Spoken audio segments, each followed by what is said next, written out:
ஹல்லேலூயா, ஹல்லேலூயா. இயேசுவின் நாமத்தினாலே உங்கள் எல்லாருக்கும் நன்றியின் வாழ்த்துக்கள். எங்களுக்கு இந்த நல்ல வாய்ப்பை கொடுத்த அருமையான போதகருக்கும் போதகர் அம்மாவுக்கும் உங்கள் குடும்பத்துக்கும் நான் நன்றி செலுத்துகிறேன். எங்களுடைய ஊழியத்தை பற்றி அவர்கள் அறிந்திருக்கிறேன் என்று சொன்ன காரியம் மிகுந்த சந்தோஷத்தை தந்தது. முதலாவது எங்களுடைய ஊழியத்தை பற்றின ஒரு சின்ன சுருக்கத்தை உங்கள்கிட்ட சொல்லிவிட்டு செய்திக்கு நேராய் நான் கடந்து செல்லலாம். ஷேரிங் லவ் மிஷன், அன்பு பகிர்வு இயக்கம். அன்பு பகிர்வு இயக்கம் 1991ஆம் ஆண்டு ஆரம்பிக்கப்பட்டது. பிஷப் பி தேவதாஸ் அவர்கள் தான் இந்த ஸ்தாபகர். இல்லை, அவங்க திருமணம் முடிந்த பின்பதாய் தன்னுடைய மனைவியோடு இந்த தரிசனத்தோடு இந்த ஊழியத்தை ஆரம்பித்தார்கள். கிட்டத்தட்ட இது 33 வருஷத்தை முடிஞ்சிருச்சு. எங்கெல்லாம் ஊழியம் நடக்குது அப்படின்னு சொன்னா மத்திய பிரதேஷ், ராஜஸ்தான், குஜராத், இந்த 3 மாநிலத்துல தான். இந்த 3 மாநிலத்திலையும் இவங்களுக்கு கொடுத்த தரிசனம் அப்படின்னா அவங்க ஜபிக்கும் போது வில் அம்பு கையில வச்சிருக்க மாதிரி ஒரு தரிசனத்தை கண்டாங்க. அப்போ பிஷப் மட்டும் தான் முதல்ல தரிசனத்தை கண்டாங்க. அதுக்கப்புறம் அவங்க ஜெபம் பண்ணிட்டு இருக்கும்போது பாத்தீங்கன்னா பிஷப் அவங்க பிஷப் அம்மாவை என்ன பண்ணாங்க, எனக்கும் இதே தரிசனத்தை தான் ஆண்டவர் கொடுத்திருக்கிறாரு, நம்ம மத்தியில ஊழியம் பண்ணலாம்னு சொல்லி கொஞ்ச நாள் FMBBலையும் IMSலையும் வேலை செய்துவிட்டு பின்பதாய் தனியா இந்த ஒரு கிராமத்துக்கு சென்று ஊழியத்துக்கு போறாங்க. அவங்க போன அந்த நாட்களை சொல்லும் போது எங்களுக்கே பயங்கரமா இருக்கும். திருமணம் முடிஞ்சிருக்கு, திருமணம் முடிஞ்ச உடனே இங்கெல்லாம் திருமணம் முடிஞ்ச உடனே என்ன பண்ணுவோம், 4 நாள் என்ன பண்ணுவாங்க, ஊட்டி, கோயம்புத்தூர், இல்ல வேற ஏதாவது கொஞ்சம் நம்ம வசதி கேட்கிற மாதிரி. ஆனா அவர்களுக்கு என்ன அப்படின்னா நேரம் ஊழியத்துக்கு தான். அவங்க ஒரு பெட்ஷீட்டு இந்த தராங்க அந்த நாட்கள்ல அதை கட்டி என்ன பண்ணிட்டாங்கன்னா ஊழியத்துக்கு ஒரு ட்ரெயின்ல அனுப்பிட்டாங்க. அவங்க அந்த ட்ரெயின்ல அங்க வந்து வீடு கூட அவங்க அங்க எழுதாத பட்சத்துல அவங்க இருந்து அங்க ஒரு 2 மணி நேரம் 3 மணி நேரம் அந்த பிஷப் அம்மா ஒரு இடத்துல உட்கார வச்சுட்டு நான் போய் வீடு பார்த்துட்டு வரேன் அப்படின்னு சொல்லி அவங்க பிஷப் அந்த நாட்கள்ல போய் வீடை கஷ்டப்பட்டு கண்டுபிடிச்சு பின்பதாக இந்த ஊழியத்தை ஆரம்பித்தாங்க. ஹல்லேலூயா. இன்றைக்கு 33 வருஷமாய் பரிசுத்த ஆவியானவர் வல்லமையாய் அவங்களை பயன்படுத்தி வராங்க. அவங்க ஒரு தரிசனத்தோட ஊழியம் பார்க்கறாங்க. 3 மாநிலத்துல யார் மத்தியில ஊழியம் பார்க்கறாங்க அப்படின்னா பீல் ஆதிவாசி மக்கள். பீல் என்று சொன்னால் அது வில் அம்பு வைத்திருக்கிறவங்க பீல் என்று சொல்லுவாங்க. சோ இவங்க 3 மாநிலத்திலே என்ன பண்ணுவாங்க, பார்டர் பகுதியில் இருப்பாங்க. இந்த பார்டர்ல இருந்து என்ன பண்ணுவாங்க அப்படின்னா அவங்களுடைய பிரதானமான வேலை கொலை பண்றது, கொள்ளையடிக்கிறது, அதுதான் வேலை. கையில அம்பு வச்சிருப்பாங்க. தூரத்துல வர்ற யாருனாலும் அம்பை என்ன பண்ணுவாங்க, கொலை பண்ணிடுவாங்க. ராஜதானி எக்ஸ்பிரஸ் நீங்க கேள்விப்பட்டிருப்பீங்க. அந்த எக்ஸ்பிரஸ்ல அது ஓடுற ரயில் நிற்காத அந்த ரயிலுக்குள்ள போய் கொள்ளையடிப்பாங்க. அப்படிப்பட்ட ஜனங்கள் அந்த கிராமத்துக்குள்ள நீங்க போயிட்டீங்கன்னா ஒண்ணு பணம் இருந்தாலும் உங்களை விட மாட்டாங்க, பணம் இல்லைனாலும் உங்களை அடிச்சிட பண்ணிடுவாங்க, ஏதாவது ஒண்ணு பண்ணிடுவாங்க. அப்படிப்பட்ட முரட்டாட்டம் உள்ள மக்கள். இன்றைக்கு அந்த இடத்துல ஊழியம் பண்ண வைத்து இன்றைக்கு 1000க்கும் மேல சபைகளை உண்டாக்க கர்த்தர் கிருபை செய்கிறார். ஹல்லேலூயா. 7000 கிராமத்துல இருக்காங்க. 3 மாநிலத்துல மட்டுமே 7000 கிராமத்துல இருக்காங்க. 1 கோடிக்கும் மேல இருக்கிறாங்க. ஆனா இன்னைக்கு கர்த்தர் கிருபையில 2 லட்சத்துக்கும் மேல உள்ள ஜனங்கள் இயேசுவை ஏற்றுக்கொண்டாங்க. 500க்கும் மேல நம்ம சபைகளை கட்டி கொடுக்கிறோம். நிதி உள்ளவங்க வீடுகளிலும் நிலங்களிலும் என்ன பண்றாங்க, சபைகளை வைத்து கிராமங்களே அவங்க ஆரம்பிச்சுட்டு வராங்க. எல்லாம் சபை கட்டுறதுக்கு ரெடியா இருக்கிறாங்க. அப்படிப்பட்ட ஜனங்கள் அவங்க பிரதானமான தொழில் என்ன சொன்னாங்க, வில்லு சொன்னா. 2வது என்ன பண்ணுவாங்க அப்படின்னா வீட்டோட குடும்பமா சேர்த்து சாராயம் காய்ப்பாங்க. சாராயம் கேட்கறதா நம்ம சொல்லுவாங்க. அந்த இடத்துல எல்லாம் எப்படி நடக்கும் அப்படின்னா மோவா அப்படிங்கிற ஒரு பூ, அந்த பூ வச்சு என்ன பண்ணுவாங்க, அந்த ஆறு மாதிரி இருக்கும், அந்த ஓரத்துல என்ன பண்ணுவாங்க, சாராயம் காய்ப்பாங்க. இந்த சாராயம் காய்க்கிறது அவங்களுக்கு ஒரு தொழில். நம்ம எல்லா சாராயம் குடிக்கிறது சந்தோஷமா அப்படி அந்த கல்வி ஆட்டத்துல இருக்கிறது தான் அவங்களுக்கு சந்தோஷம். அதுல அடிமைப்பட்டு கிடக்கிற ஜனங்கள் இன்னைக்கு இயேசுவை ஏற்றுக்கொண்டாங்க. ஹல்லேலூயா. பாருங்க, 1000 கிராமங்களிலே கர்த்தர் சபையை நிறுவ கிருபை செய்திருக்கிறாங்க. 33 வருட ஊழியத்துல ஆரம்ப நாட்கள்ல பிஷப் சொல்லுவாங்க, நான் நேர என்னன்னா அந்த இடங்கள்ல போய் ஊழியம் செய்யும் போது ரொம்ப கடினமா இருக்கும். நான் இப்ப போனா கூட நான் போன மாசம் போயிருந்தேன். அப்போ கூட பாத்தீங்கன்னா நிறைய இடங்கள்ல இன்னும் அந்த பாதைகள் சரியா அமைக்கல. ஆனா இன்னைக்கு அங்க சபை இருக்கு. ஹல்லேலூயா. அந்த நாட்கள்ல அவங்க என்ன ஜெபம் பண்ணும்போது இருந்து ஊழியத்தை ஆரம்பிக்கிறேன், ஊழியக்காரங்களை அனுப்பணும், நாட்கள்ல நம்ம இங்க இருந்தா ஊழியர் போனாங்க. இங்க இருந்தா நிறைய பேர் போய் ஊழியர் பண்ணணும், ஹிந்தி தெரிஞ்சவங்க ஹிந்தி கத்துக்கிட்டு போவாங்க. ஆனா ஜெபம் பண்ணும்போது ஆண்டவர் சொல்லிட்டாரா, இங்க இருந்தெல்லாம் சவுத்ல இருந்து ஊழியரை கொண்டு போக கூடாது, நீ என்ன பண்ணணும், அவங்களதான் இருக்கணும் அப்படின்னு சொல்லிட்டாரா. இவங்களுக்கு ஒரே எப்படின்னா புரிஞ்சுக்க முடியல. ஏன்னா அங்க யாரு முரட்டாட்டம் உள்ள மக்கள், ஒரு 500 ரூபாய் கொடுத்தா வந்து கொலை பண்ணிடுவாங்க, அப்படிப்பட்ட ஜனங்கள். ஆனாலும் கர்த்தர் அந்த இடத்துல இன்னைக்கு 1000 ஊழியர்களை எழுப்பியிருக்கார். ஹல்லேலூயா. 1000 ஊழியர்கள் எழுப்பி இன்னைக்கு ஒவ்வொரு கிராமத்திலும் அற்புதங்களையும் அதிசயங்களும் செய்து இன்னைக்கு ஊழியத்தை செய்து வராங்க, வைராக்கியமா ஊழியத்தை செய்யறாங்க. அப்போ இப்படிப்பட்ட ஊழியத்தை கர்த்தர் ஒரு பொறுப்பை கொடுத்திருக்கிறார். நீங்க எல்லாரும் எல்லா தேசத்துக்காக ஜெபம் பண்ணுவீங்க, ஊழியர்களுக்காக ஜெபம் பண்ணுவீங்க, மிஷனரி ஊழியத்துக்காக ஜெபம் பண்ணுவீங்க, எனக்கு தெரியும். ஆனாலும் நிறைய 500க்கும் மேல ஜாதி உள்ள பீட் ஜாதி போல நிறைய ஆதிவாசி ஜனங்கள் மத்தியிலே ஊழியம் நடந்துட்டு இருக்கு. நீங்க அப்போ அந்த ஜாதிகள் பீட் ஜாதி அப்படின்னு சொல்லும் போது, இனி நீங்க சொல்லும் போது பீட் ஜாதி மக்களை ரட்சிங்க, 1 கோடி ஜனங்கள் இருக்காங்க, நிறைய எதிர்ப்பு இருக்கு அந்த இடத்துல. அவங்களுக்கு தெரியுமே, அந்த இடம் சொல்லும் போதே சில எதிர்ப்புகள் எதிர்ப்பாய் நினைக்கக்கூடிய சகோதரர்கள் நிறைய உண்டு. அவங்க என்ன நினைப்பாங்க, நம்ம தவறான முறையில அவங்க இயேசுக்குள்ளாய் கொண்டு வர சொல்லி நினைப்பாங்க. ஆனா நிறைய பேரு ரட்சிக்கப்பட்டு இயேசுவை அறிந்து அந்த போலீஸ் ஸ்டேஷன்ல சொல்லுவாங்க, 25 வருஷமா உன்னை காணாம எங்க போன அப்படின்னு கேட்பாங்க. ஏன்னா அவ்வளவு கேஸ், 25-30 கேஸ் ஏற்கனவே இருக்கு. உன்னை ரொம்ப நாள் ஆலயம் காணுமேன்னு சொல்லி இப்போ சில நேரங்கள்ல மதமாற்ற சட்ட விஷயமா ஏதாவது ஒரு பிரச்சனை, ஏதாவது ஒரு ப்ராப்ளம்னா அவங்க அந்த ஜெயிலுக்கு அந்த போலீஸ் ஸ்டேஷன் போகும்போது எங்க போனேன் அப்படின்னு சொல்லி அந்த கேஸ் எடுத்து பாக்குறாங்க. அப்போ கர்த்தர் ஒவ்வொருத்தர் வாழ்க்கையிலே மாற்றுதலை கொண்டு வரதை நம்ம பார்க்க முடியுது. ஒரு கிராமம் எடுத்துட்டீங்கன்னா அந்த கிராமம் ஃபுல்லா இயேசுவை ஏற்றுக்கொள்றாங்க. இதுல நாங்க செய்யற பணி என்ன அப்படின்னா, ஒரு மிஷனரி குடும்பத்தை நாங்க ஜெபம் பண்ணி அவங்கள பிரதிஷ்டை பண்ணி அவங்க நாங்க இந்த சபையை நிறுவதற்கு ஊழியம் செய்வதற்காக அதை ஏற்படுத்துறோம். 2வது என்ன பண்றோம், கிராமங்கள்ல நிறைய இடங்கள்ல தண்ணியே இருக்காது. அது என்ன பண்ணுவாங்க, நிறைய ஒரு குளத்துக்குள்ள போவாங்க, அந்த குளத்துக்குள்ள தண்ணி இருக்கும், அதுல புழு இருக்கும். அந்த புழுனால என்ன பண்ணும், கால் வீக்கெல்லாம் வரும். அந்த பிரச்சனை வரனால என்ன பண்ணோம், அவங்களுக்கு ஹேண்ட் பம்ப் அப்படின்னு சொல்லி ஒவ்வொரு கிராமத்தையும் நாங்க போட்டு கொடுத்து அதை அந்த வசதியை செய்து கொண்டு வருகிறோம். அந்த கிராமங்கள்ல உள்ள பிள்ளைகள் யாரும் படிக்க மாட்டாங்க. தேர்ட் ஸ்டாண்டர்ட் படிச்சா ஒரு பெரிய விஷயம், பள்ளிக்கூடம் இருக்கும். ஆனா இங்க என்ன இருக்குன்னா, அதுல மாடுலாம் இருக்கும்ல, யாரும் வந்து சொல்லி தர மாட்டாங்க, இன்டீரியரா இருக்கும், அதனால யாருமே போக மாட்டாங்க. அதனால என்ன படிக்கிற பிள்ளைகள் போகவே மாட்டாங்க. இப்போ நாங்க என்ன பண்றோம், ராஜஸ்தான்ல ஒரு ஸ்கூல், ஹிந்தி மீடியம் இருக்கு, இங்கிலீஷ் மீடியம் ஸ்கூல் இருக்கு. இன்னும் ஒவ்வொரு பிள்ளைகளும் எடுத்து அந்த ஹோம் மூலமா படிக்க வச்சுட்டு இருக்கோம். மொத்தம் 3000 பிள்ளைகளுக்குள்ள கர்த்தருடைய கிருபையால் படித்து வராங்க. ஹல்லேலூயா. இந்த இடத்துல இருந்து உருவான பிள்ளைகள் போலீஸா கூட இருக்காங்க. ஹல்லேலூயா.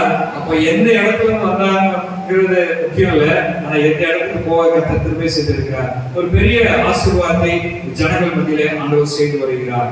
அந்த படிப்பு விஷயத்தை நாங்கள் ஒவ்வொரு முறையாக அந்த பிள்ளைகளுக்கு படிப்பையும் மாதம் அந்த பிள்ளைகளுக்காய் நாங்கள் அந்த பிள்ளைகளை கேர் எடுத்து அவங்க படிக்க வச்சு இன்னைக்கு நீட் எக்ஸாம் கூட எழுதி அந்த இடத்துல அவங்க தகுதியுள்ளவர்களாக இருக்கும்படியாக கற்றுக் பேசுகிறார். அது மட்டும் இல்ல, அடுத்ததாய் நாங்க ஒவ்வொரு ஊழியர் செய்கிற சர்ச் பிளான்டேஷன், சர்ச் கட்டி கொடுக்கிறோம். அவங்க தன்னுடைய நிலத்தை கொடுப்பாங்க, ஜெபத்தோடு கொடுக்கிற அந்த நிலத்தின் மூலமாய் நாங்கள் ஆசீர்வாதமான ஆலயங்களை கட்டி கொடுக்க ஆண்டவர் கிருபை செய்திருக்கிறார். இன்னைக்கு 500க்கும் மேல உள்ள ஆலயங்களை இப்ப கூட ஒரு 20 ஆலயங்கள் கட்டிக்கொண்டே இருக்கிறோம். என்ன பிரச்சனை வந்தாலும் என் தேவன் என்ன பண்றாரு, அந்த இடத்துல துணையில் இருக்கிறார். அதனால இன்னைக்கு ஆலயங்களை கட்ட கர்த்தர் உதவி செய்து கொண்டிருக்கிறார். இது மட்டும் அல்ல, ஞானஸ்தானம் எடுத்து வருவதற்காய் வேத புத்தகங்களை நாங்கள் வாங்கி கொடுக்கிறோம். ஒவ்வொருத்தருக்கும் என்ன பண்ணுவோம், ஹிந்தி, குஜராத்தி போன்ற அந்த மொழிகள்ல வேத புத்தகத்தை நாங்கள் வாங்கி கொடுக்கிறோம். அவங்களுடைய மொழி பார்த்தீங்கன்னா மீலி, பிலோடி, வாகுடி. இந்த மொழிக்கு வந்து என்னன்னா பேச்சுதான் இருக்கும்போது எழுத்து வடிவம் கிடையாது. ஹிந்தி தான் அவங்களுக்கு மெயினா ஒரு லாங்குவேஜ், ராஜஸ்தான்ல பேசுவாங்க, குஜராத்ல குஜராத்தி பேசுவாங்க. ஆனா இந்த ஜாதி மக்கள் பீதி, பிலோடி, வாகிங்கிற 3 லாங்குவேஜ்ல பேசுவாங்க.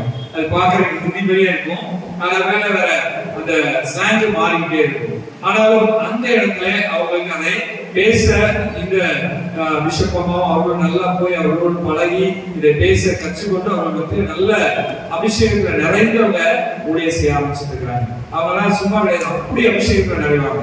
அப்படி நிறைஞ்சு இன்னைக்கு ஊழியத்துல வல்லமையாய் கர்த்தர் பயன்படுத்தி கொண்டிருக்கிறார். இது எல்லா ஊழியத்தையும் போக இன்னும் ஸ்கூல் கட்டி கொடுத்துருக்கிறோம். ஸ்கூல் கன்ஸ்ட்ரக்ஷன் ஒர்க் எல்லாம் நடந்துட்டே இருக்கு.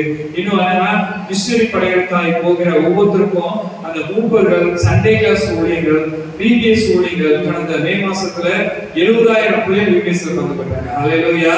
3 மாநிலத்திலையும் சேர்த்து 70,000 பிள்ளைங்க. பாருங்க எவ்வளவு பெரிய விஷயம். எங்க பிள்ளைங்க போய் பிள்ளைகளை கூட்டு வந்து பிபிஎஸ்ல பங்கு பெற வச்சு நாங்க அடிச்ச புக்கு செல்லவா பத்தாது. அந்த அளவுக்கு அந்த ஊழியத்தை கர்த்தர் ஆசீர்வதித்து வருகிறார். அது மட்டும் இல்ல, சிறுபுழைய ஊழியம், சண்டே கிளாஸ் ஊழியம் எல்லாவற்றிலும் கர்த்தர் துணை இருக்கிறார். நீங்க உங்களுடைய ஜெபத்தோடு நீங்க இத ஊழியத்துக்காக ஜெபித்துக் கொள்ளுங்கள். இன்னும் 7,000 கிராமத்துல 6,000 கிராமம் சந்திக்கப்படும். 1,500 கிராமத்துல சுவிசேஷ பயிற்சி நம்ம வச்சிருக்கிற சபை 1000.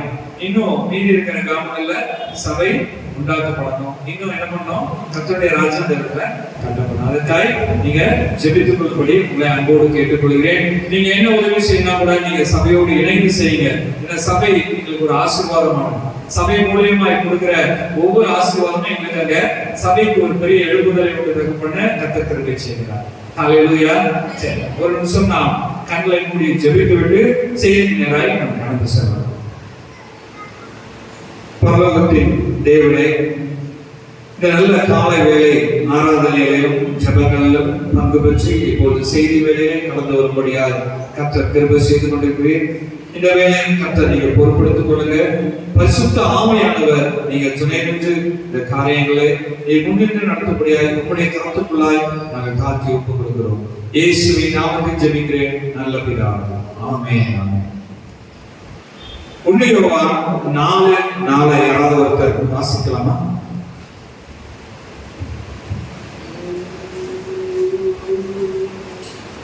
யோவான் 4ஆம் அதிகாரம் 4ஆம் வசனம்.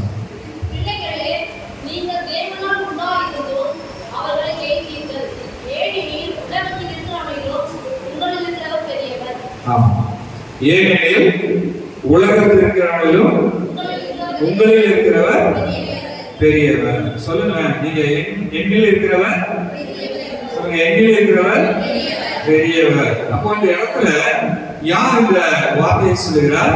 இந்த நிருபத்தை எழுதினவர் யார்? யோவான் எழுதுகிறார். அப்ப அந்த பெரியவர் அப்படின்னு சொல்லி பார்ப்போம் என்று சொன்னால் ஒவ்வொருத்தரும் என்ன பண்ணுவாங்க? உலகத்துல இருக்கிறவங்க ஒவ்வொருத்தரும் பெரியவர் நினைப்பாங்க. சிலவங்க என்ன நினைப்பாங்க? அரசியல் ஒரு பெரிய ஆளா இருக்கிறாங்க, ஒரு பிரதம மந்திரி, ஒரு சீஃப் மினிஸ்டர், ஒரு எம்எல்ஏ, எம்பி, இல்ல வார்டு மெம்பர், யாரா எடுத்துக்கலாம் அவங்க ரொம்ப பெரிய ஆளு, ஏன்னா எல்லா பெர்மிஷனும் அவங்க வாங்கலாம் அப்படின்னு சொல்லி என்ன பண்ணுவாங்க? அவங்க ஒரு பெரிய ஆளா நினைப்பாங்க. அதுக்கு அடுத்த லெவல்ல பாத்தீங்கன்னா மீடியா லெவல்ல பார்க்கும்போது ஆக்டர்ஸ் பார்க்கும்போது என்னப்பாங்க? அவங்க எல்லாம் பார்த்தா ரொம்ப அழகா இருக்காங்க, அதனால அவங்க எல்லாம் பார்த்தா அவங்களுக்கு பெரிய ஆட்களா தெரியும். அது அடுத்த பொசிஷன்ல பாத்தீங்கன்னா சிலவங்க ஸ்போர்ட்ஸ்ல ரொம்ப இன்ட்ரெஸ்டா இருப்பாங்க. கிரிக்கெட்ல டாப்பா இருக்கவங்கள பார்த்தா பெரியவங்க, டோனினா பெரிய ஆள் அப்படின்னு நினைப்பாங்க, இல்லைன்னா ஃபுட்பால் மெஸ்ஸி அப்படின்னா பெரிய ஆள் நினைப்பாங்க. இப்படி பல விதமான பெரிய ஆட்களை பத்தி சொல்லுவாங்க. இன்னும் நான் என்னுடைய சொந்த ஊர் திருநெல்வேலி பக்கத்துல போயிட்டோம்னு வச்சுக்கோங்களேன். அங்க எல்லாம் பாத்தீங்கன்னா அந்த ரவுடிசம் பண்றவங்க பார்த்தா என்ன பண்ணுவாங்க? பெரிய ஆட்கள் மாதிரி நினைப்பாங்க. அதுலயும் அவங்க என்ன பண்ணுவாங்க? வாழை வச்சு கூட்டு எடுக்கிறது, இந்த மாதிரி ஒரு காரியங்களை செய்வாங்க. இப்படி ஒவ்வொருத்தரும் ஒவ்வொரு விதத்துல பெரியவங்க நினைப்பாங்க. ஆனா இந்த இடத்துல யோவான் சொல்லுகிறார், உங்களே என்னையும் பார்த்து சொல்லுகிறார், உங்களுக்குள் இருக்கிறவர் பெரியவர் என்று சொல்லுகிறார். கவனமா கேளுங்க. இதுல யோவான் எந்த யோவான் எழுதியிருக்கிறார் இந்த நிருபம் என்று சொல்லி பார்த்தால் மொத்தம் வேதத்துல புதிய பாட்டுல யார் எத்தனை யோவான் இருக்காங்கன்னா 2 யோவான் இருக்காங்க. ஒரு யோவான் யார் என்று சொன்னா பேப்டிஸ்ட் யோவான், இன்னொரு யோவான் தான் இயேசுவின் சீஷர். இந்த பேப்டிஸ்ட் யோவானை பத்தி உங்களுக்கு தெரியும் நினைக்கிறேன். யோவான்ல சொல்லப்பட்டிருக்க பிரகாரம் அவர் என்ன சொல்வாரு? அந்த ஞானஸ்தானம் கொடுத்துட்டே இருப்பாரு. இயேசு பிறந்து அவர் ஞானஸ்தானம் எடுத்துட்டு போறதையும் யோவான் கிட்ட வந்து ஞானஸ்தானம் எடுத்துட்டு போறதையும் நம்ம அதுல பார்க்க முடியும். அப்போ இவர் ரொம்ப பயங்கரமா ஸ்ட்ரிக்டான ஆள். அவர் என்ன பண்ணுவாரு? பிரசங்கம் பண்ணும்போது சொல்லுவாரு, பெரிய பாம்பு குட்டிகளே அப்படின்னு சொல்லுவாரு. அப்படி ரொம்ப கடினமான உபதேசங்கள் கொடுத்து பரிசேயர் சதிசேயர்லாம் எச்சரிப்பாரு. அவங்களே சொல்லுவாரு, நீங்களாம் பெரிய பாம்பு குட்டிகள், நீங்களாம் என்ன பண்ணும்? மனம் திரும்புங்க அப்படின்னு சொல்லி தைரியமா பிரசங்கத்தை பண்ணதான் யாரு? இந்த பேப்டிஸ்ட் யோவான். அந்த பேப்டிஸ்ட் யோவான் அதை நம்ம என்ன சொல்லுவோம்னா ஞானஸ்தான யோவான் அப்படின்னு சொல்லுவோம். அவர் எந்த நிருபத்தையும் எழுதவே இல்லை. அவரு குறுகிய காலத்துல வாழ்ந்து ஞானசானத்தை கொடுத்து எலியாவை போல ஒரு மறுரூபமாய் அவர் வந்து இருந்துட்டு போயிட்டார். அப்போ அடுத்ததா இயேசுடைய சீஷர் தான் அந்த இரண்டாவது யோவான். அவர் 12 சீஷர்களிலே யோவான் என்று சொல்லப்படுகிற அப்போஸ்தலனாகிய யோவான். இவருடைய சகோதரர் தான் யாக்கோபு. சோ இவர் எழுதின நிருபம் தான் இந்த நிருபம். யோவான் அப்படின்னு சொன்னாலே கர்த்தரின் வெகுமதி, கர்த்தரின் கிருபை என்று அர்த்தமாகும்.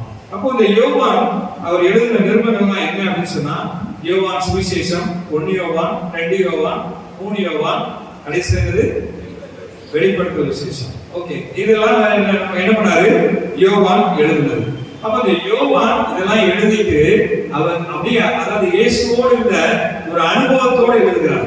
இந்த அனுபவத்தோடு எழுதும் போது என்னன்னா அவர் சொல்லுகிறார், உங்களுக்குள்ள இருக்கிறவர் பெரியவர், ஏன்னா எனக்குள்ள இருக்கிறவர் பெரியவர் என்றதுனால அவர் என்ன சொல்றாரு, அவர் உங்களுக்குள் இருக்கிறவர் பெரியவர் என்று சொல்லுகிறார். அப்போ இந்த யோவான் அவருக்குள்ள ஒரு நிறைய கேரக்டர் இருக்குது, நல்ல குணங்கள் இருக்குது. அதுதான் என்ன பண்ணிச்சு அவரை ஒரு பெரியவராக காண்பிக்க செய்தது என்று சொல்ல முடியும். அப்போ இதுக்கு முன்னாடி உள்ள குணங்கள் வித்தியாசமானது. யோவானை நீங்க குறித்து பார்த்தோம் என்று சொன்னால் இடிமுழக்கத்தின் சகோதரர்கள் என்று சொல்லுவாங்க. அவரையும் அவருடைய சகோதரர் யாக்கோபையும் குறித்து சொல்லுவாங்க. அப்போ அப்படிப்பட்டவங்களை கர்த்தர் மாற்றி இருக்கிறார், அப்படிப்பட்டவங்களை எடுத்து பயன்படுத்தி இருக்கிறார். இப்போ நீங்க உதாரணத்துக்கு நீங்க பீல் ஆதிவாசி மக்களை எடுத்து பாருங்க. நான் ஒரு முறை போயிருக்கும் போது அவருடைய மனைவிமார்கிட்ட கேட்பேன், இந்த சாராயெல்லாம் கலக்கிறீங்களே, இதை நீங்க குடிச்சு பார்த்துருக்கீங்களா அப்படின்னு சொல்லி கேட்பேன். அவங்க சொல்லுவாங்க, என்ன நாங்க குடிக்காமலே போக முடியும் அப்படிப்பாங்க. குடும்பமா என்ன பண்ணுவாங்க, அது ஏதோ டீ குடிக்கிற மாதிரி என்ன பண்ணுவாங்க, எல்லாரும் குடிச்சு அதுக்கப்புறம் தான் என்ன பண்ணுவாங்க சொல்லுக்கு கொடுப்பாங்க. அப்போ எப்படிப்பட்ட சூழ்நிலை இருந்த மக்கள் இன்றைக்கு அந்த தடமே இல்லாதபடி அவங்க இருதயத்திலே ஒரு மாற்றம். ஹல்லேலூயா. இதை யார் கொடுக்க முடியும்னா பரிசுத்த ஆவியானவர் மட்டும்தான் கொடுக்க முடியும். அப்போ இந்த யோவான் கிட்ட இருந்த ஒரு குணாதிசயங்களை தான் இன்னைக்கு பார்க்க போறோம். அவர் என்ன பண்ணாரா, முதலாவது அவருக்கு இருந்த நல்ல குணாதிசயங்கள் இயேசுவின் அழைப்பை ஏற்றுக்கொண்டு பின் சென்றார் அப்படின்னு சொல்லி பார்க்க முடியும். மத்தேயு 4ஆம் அதிகாரத்திலே 18 இருந்து 23 வசனங்களை வாசிக்கலாம்.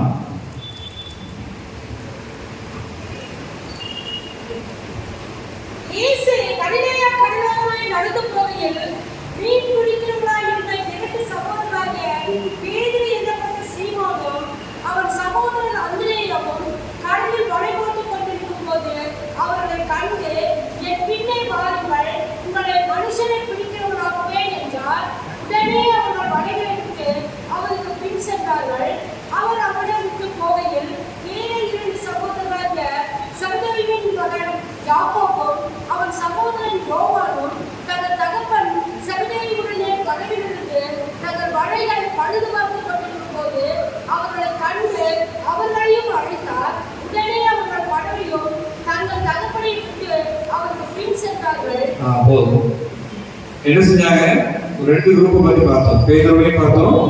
அவரு நம்ம இவங்க 2 பேரும் என்ன பண்ணாங்க, இவர்கள் இருந்த வேலையை விட்டுட்டு என் பின்னே வாங்கல் அப்படின்னு சொன்னோடனே அவர் பின்னே சொன்னாங்க. இந்த அந்திரேயா, பேதுரு, யாக்கோபு, யோவான் இந்த 4 பேர் என்ன பண்றவங்க, மீன்பிடி தொழில ஒரு கூட்டாளிகள் பங்காளிகளா இருந்தாங்க. திபேரியா, கலிலேயா, கெனசரேத் என்பதெல்லாம் ஒரே கடல். இது இஸ்ரவேல்ல 3 பெரிய மாகாணங்களா உண்டு. வடக்கே கலிலேயா, தெற்கே யூதேயா, நடுவே சமாரியா. பெரும்பாலான சீஷர்கள் பாத்தீங்கன்னா கலிலேயால இருந்தா வந்த சீஷர்களா இருப்பாங்க. அப்போ இந்த ஜனங்கள்ல யோவானை பார்க்கும்போது அவர் என்ன சொல்கிறார், அவங்க மீன் பிடிக்கிறது ரொம்ப பிஸியா இருக்கிறவங்க. நீங்க வாசித்திருப்பீங்க, மத்திய அதிக நேரம் வாசித்திருப்பீங்க.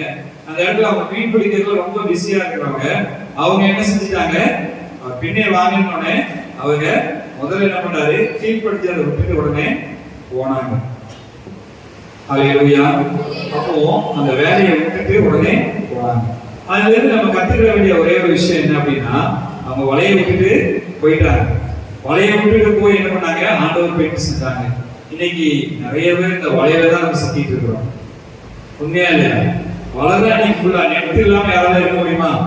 நான் சொல்றது முசு வலை இல்ல, நம்ம செல்லுல உள்ள நெட்டு 3G இருந்து 4G, 4G இருந்து 5G மாறின உடனே என்ன பண்ணோம், 5G செல் வாங்கணும். ஏன்னா 5G வாங்கலைன்னா அந்த நெட் ஸ்பீடு பத்தாது. முன்னாடி எல்லாம் பாத்தீங்கன்னா ஆரம்ப நாட்கள்ல மாசத்துக்கு 1 GB, அதுக்கப்புறம் மாசத்துக்கு 2 GB 3 GB வந்து இப்போ ஒரு நாளைக்கு 3 GB இருந்தா கூட பத்த மாட்டேங்குது. நம்ம சகோதரர் ஒரு கடை வச்சிருக்காங்க, ரீசார்ஜ் கடை.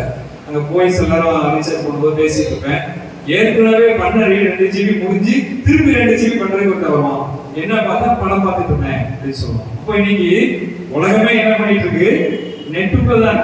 ஆனா இங்க என்ன ஆயிடுச்சு, நெட்டை விட்டுட்டு அவர் வந்துட்டார். இன்னைக்கு நம்மளும் ஒருவேளை நெட்டை விட்டு என்ன பண்ணோம், வெளியே வரணும். இதுதான் ஆண்டவர் வந்து தெளிவா இந்த வேதம் மூலியமா நம்மளுக்கு சொல்லக்கூடிய காரியம் என்ன அப்படின்னா, நம்ம எதை தேவையில்லையோ அதை உணரணும். ஒருவேளை நீங்க நெட்டுன்னு எடுத்துக்கலாம், நம்ம கிட்ட நிறைய காரியங்கள் தேவையில்லாம இருக்கலாம். ஒருவேளை பாவமான காரியம் இருக்கலாம், ஒருவேளை கோபமா கூட இருக்கலாம், ஒருவேளை எரிச்சலா இருக்கலாம், ஒருவேளை பகை எண்ணமா கூட இருக்கலாம். அவனை கண்டாலே எனக்கு பிடிக்கவே இல்லை அப்படின்னு ஆனா நம்ம கிறிஸ்தவங்க. ஆனா ஆண்டவர் என்ன சொல்லியிருக்காரு வேதத்துல, அன்பாயிருங்கன்னு சொல்லியிருக்காரு. நம்ம பார்த்தோன்னே நம்ம பேச பார்த்தா ரொம்ப அன்பா இருக்கும், ஆனா பார்த்தா அவனை பார்த்தவனே என்ன பண்ணுவோம், நமக்கு மூஞ்சே நம்முடைய பேசே நம்மளுக்கு அப்படியே சேஞ்ச் ஆயிரும். அப்படியே பார்ப்போம், கோபத்தோடு பார்ப்போம். கோபம் நமக்கு அதிகமா என்ன பண்ணுவோம், உள்ள இருக்கும். ஆனா நம்ம என்ன சொல்லுவோம், பிரைஸ்லாட் பிரதர் அப்படிமோ, பிரைஸ்லாட் சிஸ்டர் அப்படிமா, உள்ள என்ன பண்ணிருப்போம், பகை இருக்கும்.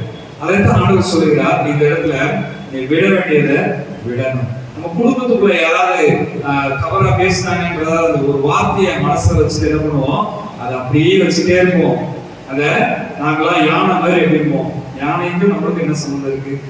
நம்ம யானை மாதிரி நம்ம மனசுக்குள்ளேயே வச்சுட்டு இருப்போம். சிலர் வந்து என்ன பண்ணுவாங்க, பாம்பு மாதிரி அப்படிப்பாங்க. இதெல்லாம் எப்படி அவங்க கண்டுபிடிச்சாங்க தெரியல, அந்த கேரக்டரை அதை வச்சு என்ன பண்ணுவாங்க, பேசுவாங்க. என்ன பண்றதுன்னா பழி வாங்குற குணம். பழி வாங்குற குணத்தை ஆண்டவர் வேதத்துல சொல்லவே இல்லை. யாராவது உனக்கு தப்பு செஞ்சா நீ போய் அவனை போய் அடி அப்படின்னு சொன்னாரா? நீ போய் அவனுக்கு எதிராக செயல்படுற, நீ போய் அவனை உடனே காலி பண்ணிடு, எப்படியாவது பொறுத்துரு, நான் கையை உனக்கு கொடுக்குறேன், நீ காலி பண்ணிடு அப்படின்னு சொன்னாரா? சொல்லவே இல்லை. பழி வாங்குறது என்னுடைய, நான் பார்த்துக்கிறேன், நீ என்ன பண்ணு, அதெல்லாம் வச்சு நீ அன்பா நீ என்ன பண்ணு, நல்ல ஐக்கியத்தை கொடுத்தான் சொல்லியிருக்காரு. ஆனா இன்னைக்கு அந்த இடத்துல நம்ம எதை விடணுமோ விடல. மத்தேயு 19ஆம் அதிகாரத்துல ஒரு வாலிபனை குறித்து நம்ம பார்க்க முடியும். இந்த 19ஆம் அதிகாரத்துல 16ல இருந்து பார்த்தோம்னு சொன்னா, ஒரு வாலிபன் இயேசுவை சந்திக்கிறார். உங்களுக்கு எல்லாம் தெரிஞ்சதுதான். அந்த வாலிபன் அவங்க போய் கேட்கிறாரு, ஆண்டவரே நான் என்ன நித்திய ஜீவனை பெறுறதுக்கு நான் என்ன செய்யணும்னு சொல்லி கேட்கிறாரு. உடனே ஆண்டவரே சொல்றாரு, அப்பா ஆண்டவர் தவிர நல்லவன் கிடையாது, நீ என்னையே நல்லவன் சொல்ற அப்படின்னு சொல்லும் போதுதான், இல்ல நீங்க எனக்கு சொல்லுங்க அப்படின்னு சொல்லும் போது அவர் சொல்லுகிறார், என்ன வார்த்தையை கேட்கிறார், நீ நல்லவன் என்று சொல்லுகிறார். அவர் என்ன சொல்றார், முதலாவது உன் தகப்பனையும் உன் தாயையும் முன்னெடுத்து நீ அன்பு கூறுவது போல பிறரிடத்திலே பண்ணணும். அவனே அவன் சொல்றான், வாலிபன் இதெல்லாம் பார்த்துட்டு இதெல்லாம் நான் சிறு வயசுல இருந்து பண்ணிட்டு தான் இருக்கேன். நிறைய பேர் என்ன பண்ணுவோம், இதெல்லாம் நீங்க சொல்றதெல்லாம் எனக்கு தெரியும், நான் எல்லாம் செஞ்சுட்டு தான் வரேன். அதே மாதிரிதான் இயேசுவே வந்து பேசுறாரு. கடைசி அவர் என்ன சொல்றாரு, நீ பூரண சகுணாக விரும்பினால் போய் உனக்கு உண்டானவர்களை வச்சு தரித்திரருக்கு கொடு, அப்பொழுது பரலோகத்தில் உனக்கு பொக்கிஷம் உண்டாயிருக்கும். பின்பு என்னை பின்பற்றி வா என்று சொல்கிறார். அந்த வாலிபன் மிகுந்த ஆசையுடைய அந்த வார்த்தை அவனுக்கு என்ன பண்ணப்பட்டது, துக்கமடைந்தது. நிறைய சொத்து இருந்தாலும் என்ன பண்ணணும்னு நினைச்சா, அதை எடுத்து நான் எப்படி போக முடியும், இந்த உலகத்துல வாழ்றதுக்கு சொத்து தான் முக்கியம் அப்படின்னு சொல்லிட்டு என்ன பண்ணிட்டான், உட்கார்ந்தான். இதுல ஆண்டவர் குறிப்பா சொல்றாரு, நீ விட்டுட்டு வா அப்படிங்கிறார். அப்ப விட்டுட்டு வான்னா விட்டுட்டு போகணும். நம்ம வைராக்கியமா உட்கார்ந்துட்டு என்ன பண்ணக்கூடாது, இல்ல நான் விட மாட்டேன் அப்படின்னு சொன்னா என்ன பண்ண முடியாது, அவர் பின்னாடி போக முடியாது. நம்ம யார் பின்னாடியாவது போகலாம், ஆனா அவர் பின்னாடி போகவே முடியாது. இங்க வீல் மக்கள் எல்லாம் பாத்தீங்கன்னா எப்படி விட்டானே தெரியாது. அவங்க டெய்லி நீங்களாவது காஃபி டீ தான் குடிக்கிறீங்க, அவங்க என்ன பண்ணுவாங்க, காஃபி டீ மாதிரி இதை குடிக்கிற மக்கள் இன்னைக்கு அதை விட்டுருக்காங்க. வாயில குட்கா பார்க்க போட்டு இருக்க மக்கள் இன்னைக்கு அதை ஃபுல்லாவே கப்தருக்கு பின் வராங்க. அப்படிப்பட்ட ஜனங்கள் இன்னைக்கு மனம் திரும்பி வரும்போது நம்ம கிட்ட இருக்கிற சின்ன சின்ன குணங்களை கூட நம்ம விடல அப்படின்னா நம்ம இயேசு பின்னாடி போனவங்களுக்கு அர்த்தம் இருக்கா சொல்லுங்க பார்ப்போம். நம்ம உண்மையிலேயே நமக்குள்ள நம்ம எல்லாமே அவர் கிட்ட விட்டு நம்ம போயிருக்கோமா கொஞ்சம் நம்ம சிந்திச்சு பார்க்கணும். அதைத்தான் ஆண்டவர் நேரத்துல சொல்லுகிறார். அப்புறம் ரெண்டாவது அவர் இன்னைக்கு யோவான் 10:10 வாசிக்கிற ஒரு வசனம் இருக்கு பாருங்க. திருடன் திருடவும் கொல்லவும் அழிக்கவும் வருகிறானே அஞ்சி வேறொன்றுக்கு வரான், ஞானம் அவைகளுக்கு ஜீவன் உண்டாயிருக்கவும் அது பரிபூர்ணப்படுவாங்க. அப்போ திருடன் வருவான். திருடன் என்ன பண்ணுவான்? அவனுடைய நல்ல காரியத்தை எடுத்து கெட்ட காரியத்தை விதைக்கதான் வருவான். ஆனா இவைகளுக்கு எல்லாவற்றையும் மாற்றி நம்மளுக்கு ஜீவனை கொடுத்ததான் கர்த்தர் இருக்கிறார். அதனால அவரால் எல்லாமே முடியும். ரெண்டாவது அந்த நம்ம யோவான் கிட்ட இருந்த ஒரு கேரக்டர் என்னன்னா, இயேசுவோடு இருந்த ஒரு நெருக்கம், ரொம்ப க்ளோஸா இருப்பார். நல்லா என்னன்னா ஒரு க்ளோஸ் ஃப்ரெண்ட் மாதிரி இருப்பார். 3 பேர் நல்ல சீஷர்கள், முக்கியமான சீஷர்கள், பேதுரு, யாக்கோபு, யோவான். ஆனா யோவான் கிட்ட என்ன பண்ணாரு? ரொம்ப க்ளோஸா இருப்பார். யோவான் 13ஆம் அதிகாரத்திலே 23வது வசனத்தை சொல்லப்பட்டிருக்கிறது. அந்த சமயத்திலே அவருடைய சீஷர்கள் இயேசுவுக்கு அன்பாய் இருந்த ஒருவன் இயேசுவின் மார்பில் சாய்ந்து கொண்டிருந்தான். அவன் என்ன பண்ணாராம்? சாஞ்சிட்டு இருக்காராம். மார்பில் சாஞ்சிட்டு இருக்காரு. என்ன ஒரு க்ளோஸ். இன்னைக்கு நமக்கு ரொம்ப க்ளோஸ் யாருன்னா என்ன சொல்லுவோம்? யாராவது ஒரு ஃப்ரெண்ட்ஸ் சொல்லுவோம். நம்ம க்ளோஸ் ஃப்ரெண்ட். அவங்களை பார்த்துட்டா நம்ம எங்க இருந்தாலும், நம்ம கூட்டத்துல இருந்தாலும் நம்ம ஃப்ரெண்டை பார்த்துட்டா நம்ம போய் பக்கத்துல போய் நம்ம என்னெல்லாம் மிஸ் பண்ணோமோ அது எல்லாத்தையும் சொல்லிடுவோம். நேற்று வரைக்கும் பார்க்கல, என்ன நடந்தது தெரியுமா அப்படின்னு சொல்லி எங்க வீட்டுல எங்க அம்மா கறிக்குழம்பு கொடுக்கல, ரசத்தை கொடுத்தாங்க. நம்ம எல்லா காரியத்தையும் நம்ம என்ன பண்ணுவோம்? ஃப்ரெண்டை பார்த்துட்டா சொல்லிடுவோம். மனசுல இருக்கிற எல்லாமே வந்துடும். அப்படிதான் ஒரு நட்பை குறிக்கிறது. அதே மாதிரிதான் அந்த இயேசுவோடு நெருக்கமா இருந்தாங்க. அவ்வளவு ஒரு நெருக்கம். அப்போ நெருக்கத்தை காணப்படும் போது நம்மளுடைய எல்லா கவலைகளையும் என்ன பண்ண முடியும்? மறக்க முடியும். நீ ஒருவேளை ஃப்ரெண்டை பார்க்கும் போது எப்போ மனசுல பெரிய பாரம் இருந்தது, உன்னை சொன்னப்பறம் தான் எனக்கு திருப்தியா இருந்ததுன்னு சொல்லுவோம். நம்ம ஜோமணி சொல்றதை விட என்ன பண்ணுவோம்? ஃப்ரெண்ட்ஸ் சொல்றத ரொம்ப ஆசைப்படுவோம். அதைதான் நெருக்கம் சொல்றாரு. அவருடைய நெருக்கம் என்ன பண்ணுது? ஒரு பெரிய ஆசீர்வாதத்தை கொடுக்கிறது. ஹல்லேலூயா. அப்போ அந்த நெருக்கம் என்பது ஆதியாகம புத்தகத்துல பார்த்தா கூட ஆபிரகாமுக்கு அந்த நெருக்கம் இருந்தது. ஆபிரகாம் ஆதியாகமம் 18ஆம் வசனத்துல 18ஆம் வசனத்தை சொல்லுகிறது, நான் செய்ய போகிறதை ஆபிரகாமுக்கு மறப்பேனோ அப்படிங்கிறார். அவர் அப்ப பாருங்க, ஆண்டவர் பெரிய ஆண்டவர். அவர் சொல்லுகிறார், நான் என்ன செய்ய போறோம் அதை என் பிள்ளையாயே அவன்கிட்ட மறப்பேனோ அப்படின்னு சொல்லுகிறார். எவ்வளவு பெரிய ஆசீர்வாதம் பாருங்க அது. அப்போ கர்த்தர் நம்ம குடும்பத்துக்கு, நம்ம வாழ்க்கையில, நம்மள ஃபியூச்சர்ல என்ன ஆகும் அப்படின்னு நினைக்கிறத நம்மகிட்ட மறைக்க முடியுமா? நம்ம ஃபியூச்சரை நம்ம கேட்கும் போது அவர் மறைப்பாரா? அப்போ நம்மளுடைய உறவு ஆண்டவர்கிட்ட நெருக்கமா இருக்கா இல்ல தூரமா இருக்கா? ஆண்டவரே நான் செல் பார்க்க போறேன், கொஞ்சம் அங்க தள்ளி நிக்கீங்க அப்படின்னு சொல்றோமா?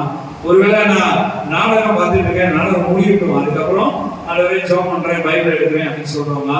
இல்ல மாலுக்கு போன இருக்கு, சினிமா பார்க்க வேண்டியது இருக்கு, அதனால கொஞ்சம் தள்ளி நின்னீங்கன்னா நான் போயிட்டு அப்புறம் வந்துருவேன்னு சொல்லி நம்ம என்ன பண்றோம்?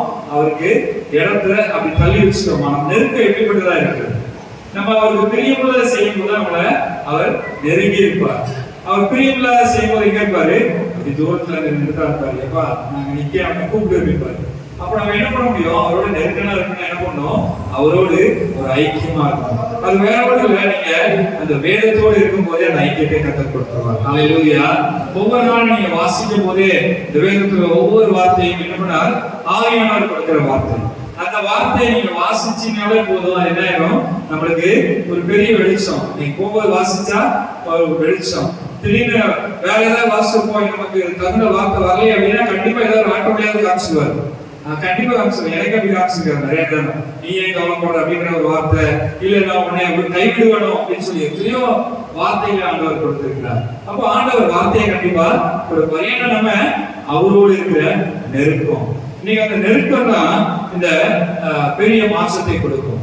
இந்த வீர் மக்கள் என்ன பண்ணாங்கன்னா, ஒரு பிஷப் வந்து சொன்னாங்க, ஒரு இடத்துக்கு நான் போனேன், அது பாத்தீங்கன்னா ஒரு டெம்பிள் இருக்கு, அது பக்கத்திலே தான் அவங்க ஆலயம் இருக்காங்க. என்னடா இப்படி பக்கத்திலே ஆலயத்தை கட்டியிருக்கீங்க அப்படிங்கிற பிரச்சனை ஆகும். பக்கத்திலே கட்டியிருக்கேன்னா நீங்க போங்க, எல்லாரும் இங்கேதான் இருக்காங்க, அவங்க எல்லாம் இங்க வந்துட்டாங்க அப்படின்னு சொல்லி தைரியமா சொல்லலாம்.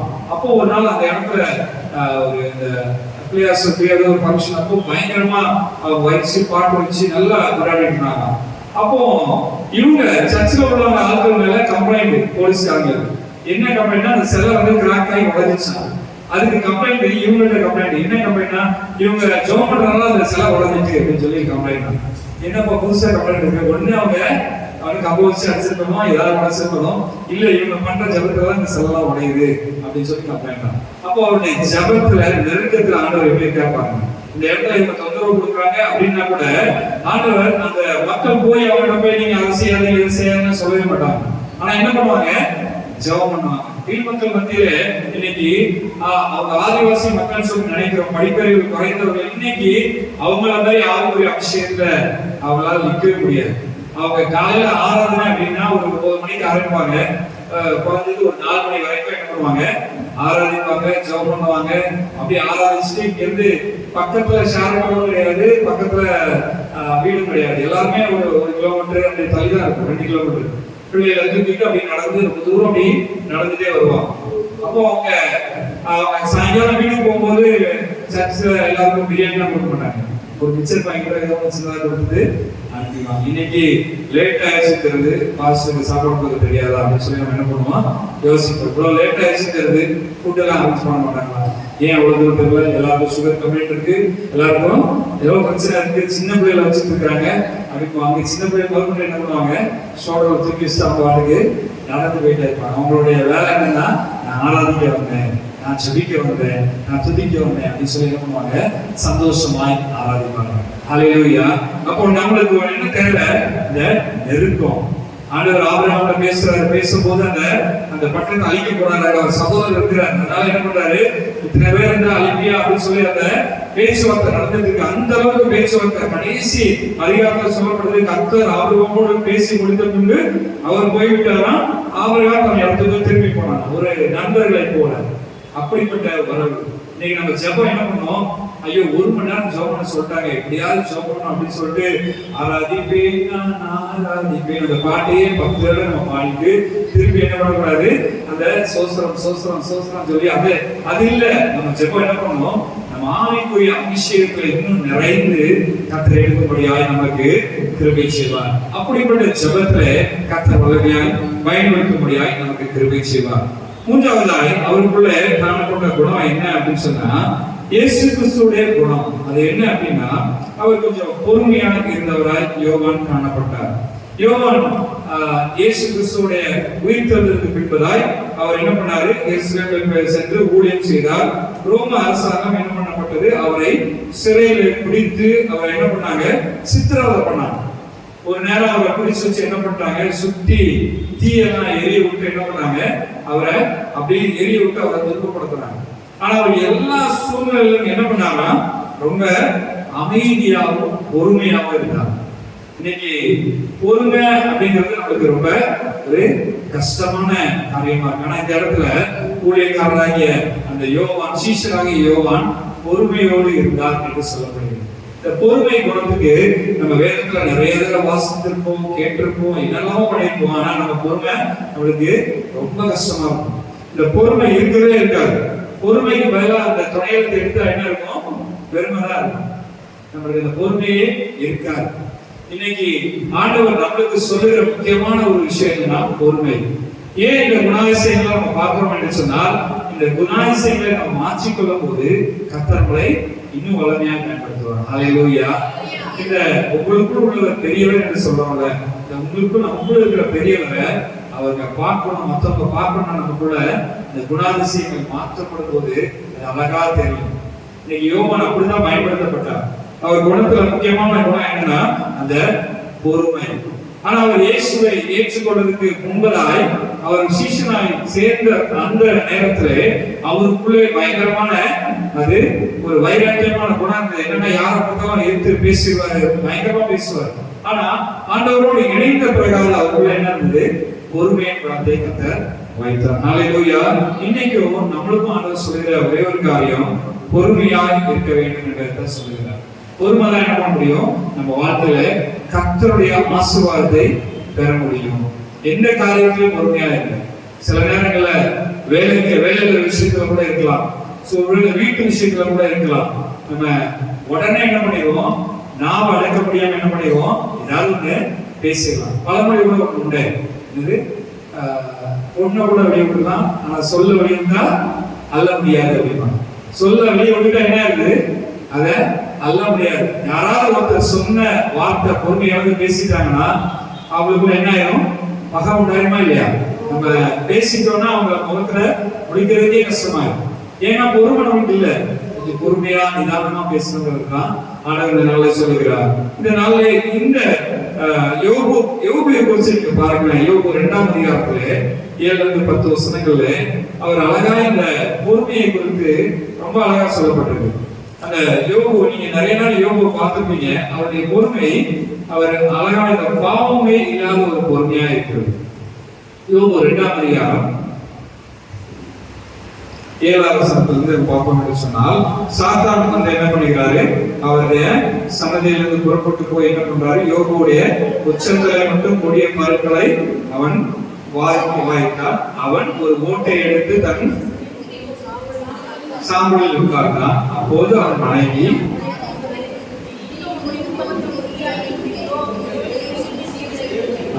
என்ன சொல்லுகிறாரு, நீ சீக்கிரத்துல போப்பா, நீ இதுக்கு மேல எப்படி சொல்லிட்டு என்ன பண்ண போற, நீ சொல்லி போவீங்க. அந்த அந்த அவங்க மனைவிக்கு கூட பொறுமை இல்லை. என்ன பண்ணிடுறாங்க, தேவையில்லாத வார்த்தையை விட்டுறாங்க. ஆனாலும் அவர் நிதானமா பேசுகிறார். அவர் சொல்றாரு, பைத்தியக்காரையை போல் பேசாதே அப்படின்னு சொல்லி என்ன பண்ணிடுறாரு. அது அந்த பேச்சுல கூட அவர் என்ன பண்ணாரு, தன் உதட்டினால் பாவம் செய்யவில்லை என்று சொல்லப்படுகிறது. அப்போ அந்த அப்படிப்பட்ட பொறுமையை நம்மளை எதிர்பார்க்கிறார். 23ஆம் அதே யோபு 23:10 நீங்க வாசித்தீங்கன்னா அந்த இடத்துல யோபு சொல்றாரு, ஆனாலும் நான் போகும் வழியை அவர் அறிவார், அவர் என்னை சோதித்த பின் நான் பொன்னாக விளக்குவேன். சில நேரம் அந்த பொறுமை நமக்கு சோதனைக்காக கொடுக்கப்பட்ட ஒன்று. அப்ப நம்ம பொறுமையா இருந்தோம்னா நம்ம கண்டிப்பா என்ன பண்ணுவோம், பொன்னாக விளங்குவோம். இன்னைக்கெல்லாம் கோல்டு ரேட் ஏறி இறங்குது. அப்போ பொன்னாக நம்ம விளங்குவோம். நம்ம பெண்ணா இருந்தாலும் பொண்ணா இருக்கணும், ஆணா இருந்தாலும் ஒரு பொன்னாய் விளங்கும்படியாய் நம்மளுக்கு கர்த்தர் கிருபை செய்வார். யாக்கோபு 1:13 யாக்கோபு அவர் சொல்லுகிறார், அந்த நிருபத்தில் எழுதியிருக்கிறார். யாக்கோபு 1ஆம் அதிகாரம் 13வது வசனத்திலே, சோதிக்கப்படுகிற எவனும் நான்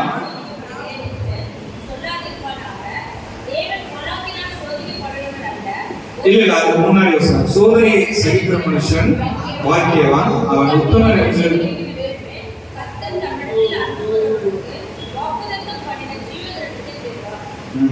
வாக்குத்தத்தம் பண்ணின ஜீவ கிரீடத்தை தருவார். அப்போ அவர்கிட்ட நம்ம இருக்கக்கூடியதுன்னா இந்த பொறுமையை நாம கடைபிடிக்க வேண்டும். நான் சீக்கிரமா முடிக்கிறேன். அடுத்ததாக மறுதளிக்காத வைராக்கியம். ரோமர் சக்கரவர்த்தி எல்லாம் அந்த யாக்கோபை ரொம்ப கஷ்டப்படுத்தினாங்க. அவர்கிட்ட இந்த கப்பலை அடிச்சு சத்தியம் வாங்கல, அதை மாதிரி என்ன பண்ணாங்க, ஒரு தீயை வச்சு என்ன பண்ணாங்க, நீ இயேசு தெய்வம் இல்ல, ரோம சக்கரவர்த்தி தான் தெய்வம் சொல்லி நீ சத்தியம் பண்ணு சொல்லி அந்த இடத்துல அவர்கிட்ட கேட்கிறாங்க. அவர் சொன்னாரு, ரோம சக்கரவர்த்தி என் ஆண்டவர் இல்ல, என் தேவன் தான் ஆண்டவர் சொல்லி அந்த இடத்துல சத்தியம் பண்ணுகிறார். வைராக்கியமாய் நிற்கிற ஒரு காரியம். இந்த வைராக்கியமாய் நிற்கிற காரியத்துல பாத்தீங்கன்னா நம்மளுக்கு தெரிஞ்சது தானியேல் புஸ்தகத்தை பார்க்கும்போது அதுல தீயில கொண்டு போய் சாத்ராக் மேஷாக் ஆபேத்தை போடும்போது அவங்க என்ன பண்ணுவாங்க, பயங்கர வைராக்கியமாய் நிற்கிறத நம்ம பார்க்க முடியும். வைராக்கியமா நிற்கும்போது கண்டிப்பா என்ன சொல்றாரு, ஆண்டவர் அற்புதத்தை செய்வார். இந்த கொரோனா நாட்கள்ல ஜாகுவாரா அப்படிங்கிற ஒரு கிராமம் எம்பில இருக்கு. அந்த கிராமத்துல வந்து எம்பி தான் ரொம்ப போன வருஷத்துல எதிர்பார்த்தது.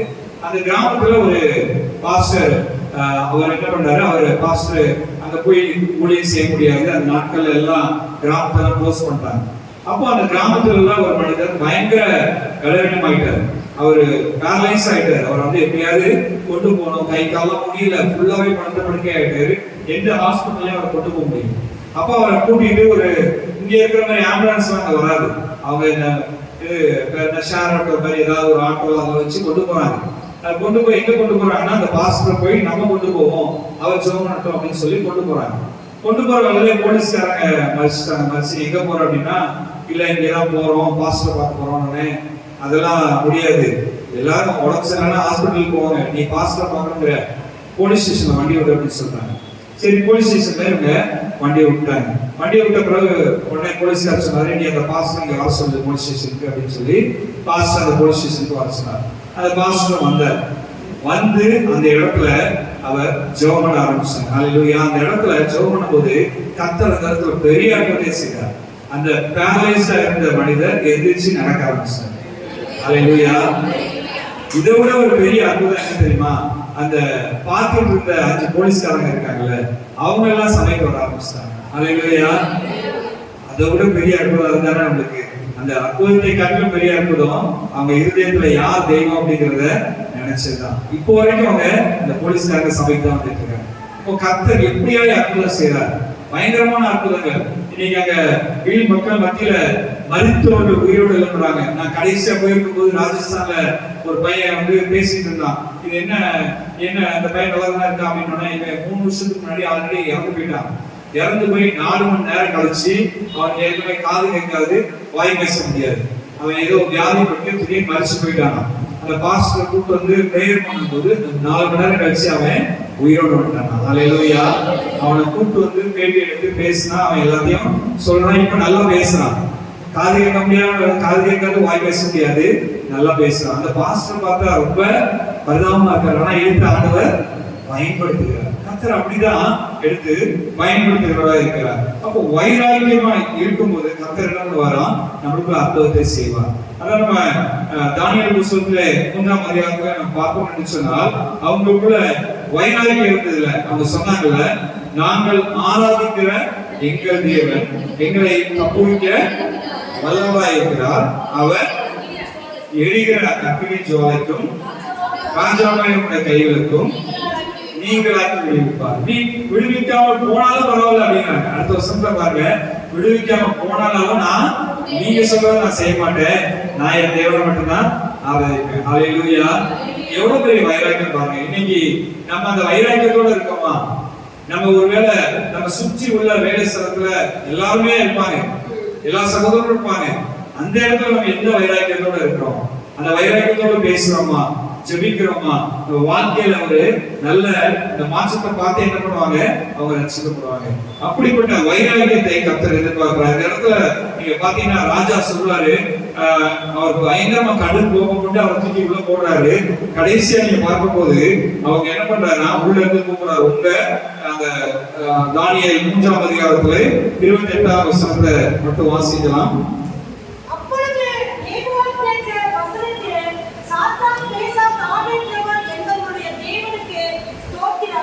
அவர்கள் தம்முடைய தேவனை தவிர வேறொரு தேவனை சேவித்து பணியாமல் அவரையே நம்பி ராஜாவின் கட்டளையை தள்ளி தங்கள் சரீரங்களை ஒப்புக் கொடுத்திருந்தார். அவர் தமது தூதனை அனுப்பி தம்முடைய தாசனை விடுவித்தார். ஹல்லேலூயா. இன்னைக்கு அவங்க வைராக்கியமா நின்னனால யார் வந்து விடுவித்தாரா? தம்முடைய தூதர்களை அனுப்பி அவர் என்ன பண்றாரா? விடுவிக்கிறார். அப்போ அப்படிப்பட்ட தேவனை தான் நம்ம ஆராதிக்கிறோம். இன்னைக்கு அப்படிப்பட்ட தேவன் தான் நம்ம கூட இருக்கிறார். அப்போ நமக்குள்ள எவ்வளவு விசுவாசம் இருக்கணும்? அவர் தூதரை அனுப்பினாலும் நம்ம என்ன பண்ணுவார்? விடுவிப்பார். ஹல்லேலூயா. இன்னைக்கு அப்படிதான் எல்லா காரியங்களையும் செய்து வருகிறார். இன்னைக்கு வட இந்தியால அந்த இடத்துல மட்டும் இல்ல, நம்ம கூட அற்புதத்தை செய்வார். உங்க வாழ்க்கையிலே ஏதாவது பிரச்சனையா உங்க வீட்டுக்குள்ள வந்து அவர் என்ன பண்ணுவாரு? அவர் தூதனாய் வருவார். அவர் பரிசுத்த தேவன். நம்ம அவரை தேடும் போது கண்டிப்பா என்ன பண்ணுவாரு? அவர் அறிக்கை எழுதுவார். வந்து உங்க பிரச்சனைகள் எல்லாம் பண்ணுவாரு, அவர் நிறைவேற்றுவார். ஆனா நமக்குள்ள என்ன பண்ணணும்? இந்த வைராக்கியம் இருக்கணும். எனக்குள்ள உடல்ல விளைவின இருக்கு, நான் விட மாட்டேன். என்ன பண்ணுவேன்? ஆண்டவரை துதிக்கிறத விட மாட்டேன், செபிக்கிறத விட மாட்டேன். நம்ம எவ்வளவு நேரம் வெளி காலையில செலவு பண்ணுவோம். இன்னைக்கு செல் எடுத்துட்டா அது என்ன ஷார்ட்ஸா பார்த்துட்டே இருந்தேன். 1/2 மணி நேரம் 1 மணி நேரம் ஈஸியா போயிடும். நான் ஒரு தடவை பார்த்தா 1/2 மணி நேரம் ரொம்ப ஈஸியா போயிடுச்சு. பரவாயில்லையா, ரொம்ப டைம் பாஸ் ஆகும் போலங்க எடுத்துட்டு அது தொடரவே கிடையாது. வேண்டாம், அது நம்ம எப்படி பார்த்தாலும் சரி, நல்லதை பார்த்தாலும் சரி, எதை பார்த்தாலும் சரி, அந்த ஷார்ட்ஸ் வந்து என்ன பண்ணுது, நம்மள ரொம்ப ஈஸியா என்ன பண்ணிடும், டைம் பாஸ் பண்ணிடும். ஆனா நம்ம பைபிள் எடுத்துட்டோம்னா அப்படியே பயங்கரமா கொட்டாய் வரும், தூக்கம் வரும். காலையில இருந்து வேலைக்கு போயிட்டு இருந்தேன், பயங்கர டயர்டு. அப்புறம் காலையில எழுந்தா நைட்டு வர வேலை பார்த்தேன், அதனால காலையில ரொம்ப டயர்டா இருக்கு. நம்ம என்ன பண்ணுவோம்? நைட்டு குடும்பமா ஜெபம் பண்ணுவோம்ல, அப்போ நம்ம வாசிப்போம். காலையில எழுந்தோம்னா என்ன பண்ணுவோம்? நீ எனக்காக ஜெபம் பண்ணிக்கோ அப்படின்னு யாராவது ஒருத்தர் மாத்தி நம்ம எனக்காக நீ ஜெபம் பண்ணிக்கிறீங்களா, அப்புறம் என்ன இருக்கு அப்படின்னு சொல்லி என்ன பண்ணிடுவோம்? தைரியமா பேசுவோம். அந்த பேசுறதுல மட்டும் குறைவே இருக்காது. ஆனா நம்ம ஆண்டவரை ஆராதிக்கிறத கர்த்தர் விரும்புகிறார். இந்த இடத்துல அந்த ஆராதனையில இந்த 3 வாலிபர்களே இருந்தார். அதைத்தான் நம்ம சொல்லுகிறார், வைராக்கியமாய் நாம் செபிக்க வேண்டும் என்று சொல்லுகிறார். கடைசியான ஒரு குணாதிசயம் அவருக்குள் இருந்த வரம். அவர் என்ன பண்ணாங்க? வரத்தின் மூலியமாய் அவருக்கு ஒரு ஆசீர்வாதத்தை கர்த்தர் கொடுக்கிறத பார்க்க முடியும். அவரை தூக்கி என்ன பண்ணிட்டாங்க? யோவான இந்த பத்மூதூரில் தூக்கி போட்டாங்க. அவரு தப்பு பண்ணாருன்னு சொல்லி சத்தியம் பண்ணாருன்னு சொல்லி அங்க போய் போட்டாங்க. ஆனா என்ன ஆச்சு, அவரு அங்க போய் ஆண்டவர் என்ன பண்ணாரு, பயன்படுத்தினாரு. என்ன எழுதினாரு, வெளிப்படுத்தல் சுவிசேஷம். இந்த வெளிப்படுத்தல் சுவிசேஷத்தை இன்னைக்கு எல்லாரும் வாசித்தாலும் அதுல உண்மை அங்க இருக்கு. இன்னைக்கு அழிவுக்குள்ள எல்லா காரணமும் அதுல சொல்லப்பட்டிருக்கு. நடந்து முடிஞ்சது, நடந்து கொண்டிருக்கிறது, நடக்க போறது எல்லாமே அதுல இருக்கு. அப்படிப்பட்ட ஆசீர்வாதத்தை எப்ப கொடுத்திருக்காரு, அப்போ 2000 வருஷம் முன்னாடி அங்க யோவான் பிறந்த உடனே அவருக்கு அந்த ஆசீர்வாதத்தை அன்னைக்கே கொடுத்த இன்னைக்கு இந்த வேதத்துல நமக்கு அந்த ரகசியங்களை வெளிப்படுத்தினார். அந்த வரங்களை கர்த்தர் கொடுத்தார். இப்படிப்பட்ட வரங்களை நமக்கு கொடுப்பார் ஆண்டவர். எங்களுடைய ஊழியத்துக்கு ஃபாதர் வந்து அடிக்கடி பிஷப் கூப்பிட்டுட்டே இருந்தாங்க. ஃபாதர் கூப்பிட்ட உடனே வரமாட்டாரு. ஃபாதர் பெர்மான்ஸ் அவங்க உடனே வரமாட்டாங்க. எனக்கு ஆண்டவர் பேசும்போது வரேன் அப்படின்னு சொல்லிட்டு நான் கூப்பிடுறேன்டா அப்படின்னு சொல்லிட்டு வச்சுட்டாங்க. ஒரு நாள் என்ன பண்ணாங்க, போன் பண்ணி டேய் நான் அடுத்த வாரம் வரேன் அப்படின்னு சொல்லிடுவாங்க. நமக்கு அங்க குஜராத் மத்திய பிரதேசம்லாம் எல்லாம் வால் போஸ்டர் நோட்டீஸ் எல்லாம் கிடையாது. ஒவ்வொரு சபைக்கு அங்க போன் பண்ணி சொல்லணும். அப்புறம் தான் அவங்க எல்லாரும் ஜனங்களை கூப்பிட்டு வருவாங்க. ஸோ இப்படி போய் எல்லாருக்கும் சொல்லியாச்சு. அந்த கூட்டம் நடக்கு, நல்ல ஆராதனை, பயங்கரமான ஆராதனை நடந்துட்டே இருக்கு. ஆராதனை நடந்துட்டே இருக்கும்போது திடீர்னு பார்த்தா ஒருத்தருக்கு முன்னாடி படுத்து போட்டாங்க. உடனே பிஷப் அவங்களே சொல்றாங்க, என்னது அப்படின்னு சொல்லி கேட்கறாங்க. இல்ல அவன் ஹாஸ்பிட்டல் அவனை தேராதுன்னு சொல்றாங்க, அதனால முன்னாடி போட்டுருக்கோம், நீங்க ஜெபம் பண்ணுங்க அப்படின்னு சொல்றாங்க. அவ்வளவு பெரிய கூட்டம் அந்த இடத்துல முன்னாடி இருந்தா அப்படின்னா ஏதாவது ஒன்று ஆச்சுன்னா என்ன ஆகும், கேஸ் கைதாயிரும். பக்கத்துல போலீஸ்காரங்க எல்லாம் நிக்கிறாங்க, நீ ஏன்டா அப்படி பண்ற அப்படின்னு சொல்லும் போது, ஆனா ஃபாதர் என்ன பண்ணிட்டு இருக்காரு, எல்லாம் கூடுமே அப்படின்னு சொல்லி அவர் என்ன பண்றாரு, பயங்கரமான சாங்கு ஆட்டம் பாட்டம் பயங்கரம் ஓடிட்டு இருக்கு. கொஞ்ச நேரம் அதெல்லாம் அந்த படுக்கிறவங்க ஆரம்பிச்சு அவனும் கைதிட்டே கூடுமே அப்படின்னு சொல்லி என்ன பண்றான், பாட்டு பாடிட்டு இருக்கான். ஹல்லேலூயா. பாருங்க, ஆண்டவர் இந்த வரங்களை செயல்படுத்துகிறார். விசுவாசத்தை வரங்களை செயல்படுத்தி ஆண்டவர் இந்த இடத்துல ஒழுங்காய் பயன்படுத்துகிறார். இந்த வீண் மக்கள் மத்தியிலே ஊழியங்களை கர்த்தர் வல்லமையாய் பயன்படுத்தி வருகிறார். இன்றைக்கு அந்த வரங்களை நாமும் பெற்றுக்கொள்ளணும். இன்னைக்கு உண்மையாக அந்த வரங்களை கொடுப்பார். நீங்க ஆண்டவரை கேட்கும் போது அந்த வார்த்தை கர்த்தர் அற்புதமாய் கொடுப்பார். நம்ம பேசும்போது, ஜெபிக்கும் போது, ஒரு இடத்துக்கு போகும்போது, ஆலோசனை சொல்வதற்கு எல்லாவற்றும் ஆண்டவர் நம்மளை பயன்படுத்த வல்லவராய் இருக்கிறார். அப்போ இந்த எல்லா கேரக்டர் இருக்குன்னா அப்ப நம்ம வாசித்த வசனம் என்ன, 1 யோவான் 4:4 என்ன சொல்லப்பட்டிருக்கு, இன்னும் வாசிங்க பிள்ளைகளே.